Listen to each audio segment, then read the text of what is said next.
লাতু সালাম জানাই দয়াল নবীকে বাহ বাবা মাওলার অভিষেক করে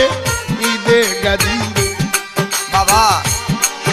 অভিষেক করে ঈদে গাজীরে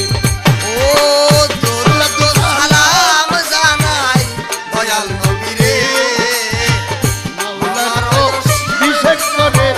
ঈদে গাজীরে মাওলার অভিষেক করে ঈদে গাজীরে আল্লাহর কোরআন নাজিল হওয়ার শেষ হইল যেদিন নবীজির এলেমের দ্বার খুলিল সেই দিন বাবা আল্লাহর কোরআন নাজিল হওয়া শেষ হইল যেদিন হুজুর পাকের এলেমের দ্বার খুলিল সেই দিন দ্বার খুলিয়া চাবি